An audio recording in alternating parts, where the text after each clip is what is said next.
Nah, inilah babak di mana umat Islam mengalami fitnah-fitnah, ujian-ujian yang kian hari kian memuncak sampai keluarnya puncak fitnah alias fitnah paling dahsyat, yaitu fitnah Dajjal. Nabi bersabda, sungguh semenjak Allah menciptakan anak cucu Adam, tidak ada fitnah yang lebih dahsyat dari fitnah Ad-Dajjal. Dalam hadis yang lain lagi Nabi bersabda, sungguh fitnah sebagian kalian lebih kutakuti dari fitnahnya Dajjal, dan tidaklah seseorang yang selamat dari rangkaian fitnah tersebut melainkan dia pasti selamat menghadapi fitnah selanjutnya atau berikutnya. Dan tidak ada fitnah yang dibuat sejak dunia ini ada, baik kecil maupun besar, kecuali untuk menjemput kedatangan fitnah Dajjal. Apa maksud hadis ini?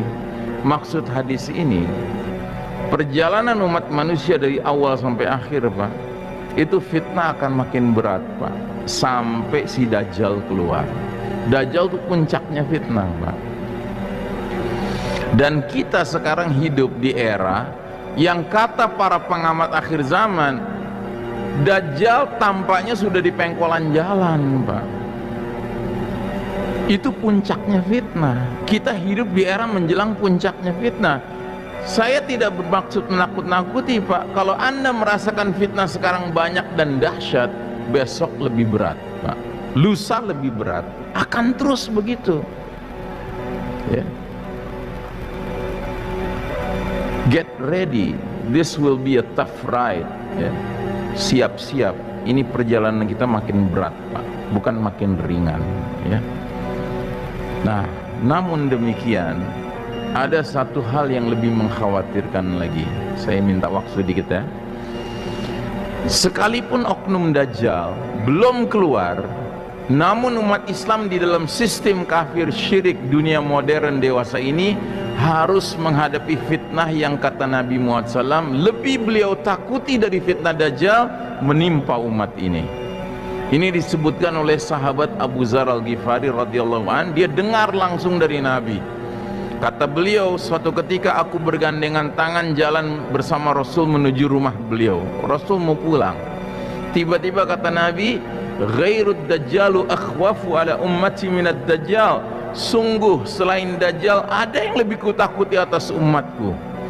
Kagetlah Abu Dzar mendengar ini, karena Abu Dzar tahu hadis tadi bahwasanya Dajjal fitnah yang paling dahsyat. Tahu-tahu Nabi bilang begini, sehingga langsung Abu Dzar bertanya, ya Rasulullah, apa itu fitnah yang lebih engkau takuti menimpa umatmu selain Dajjal?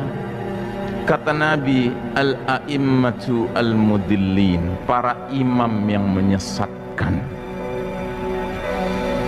Para ulama kita membahas tentang al-a'imma al-mudillin ini, kesimpulan mereka ada dua maknanya. Makna pertama, para penguasa yang tidak memimpin dengan petunjuk Allah dan petunjuk Rasul, itu satu. Yang kedua, ulama su, ulama-ulama yang buruk, Pak. Ulama su siapa? Ulama yang lawannya ulama khair. Ulama khair itu ulama yang baik, Pak.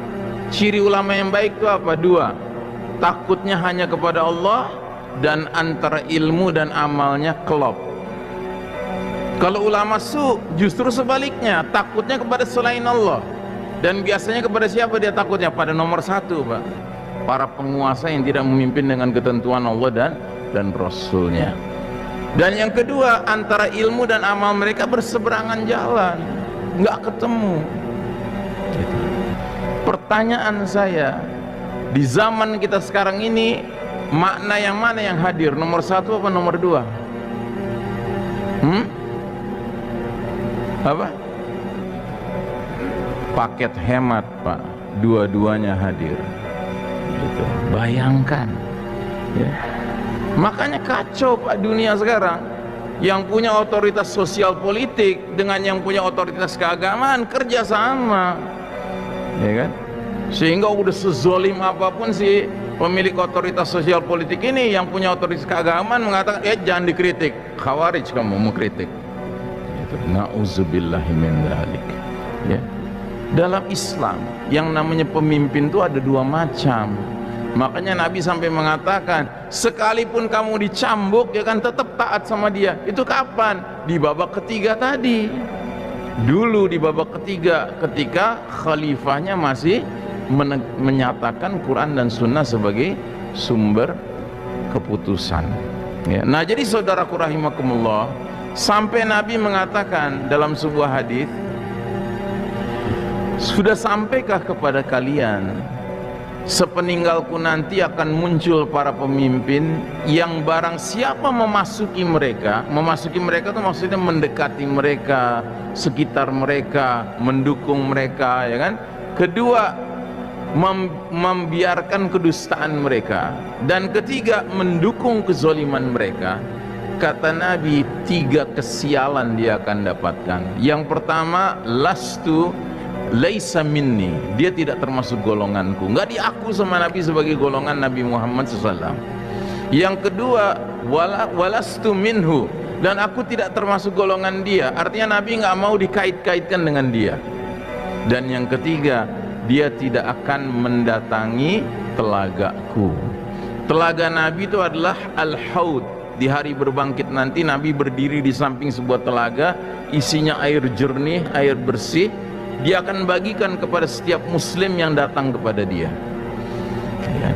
Terus kemudian nanti akan ada muslim-muslim, Nabi lihat, ciri-cirinya berwudu nih, dipanggil sama Nabi, ini umatku gitu kan. Kata malaikat, sana menjauh, nggak boleh mendekat sama Nabi. Kenapa? Karena kata malaikat, engkau tidak tahu apa yang mereka kerjakan setelah engkau wafat. Rupanya kerja mereka adalah apa? Mendukung pemimpin yang sepatutnya nggak didukung.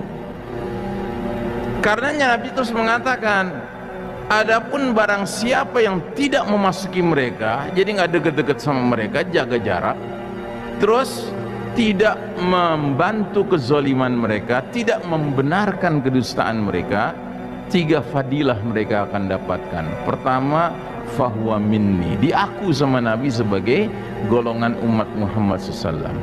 Wa ana minhu, dan aku bagian dari dia. Nabi mau diasosiasikan dengan muslim tersebut. Dan yang ketiga, dia akan mendatangi telagaku.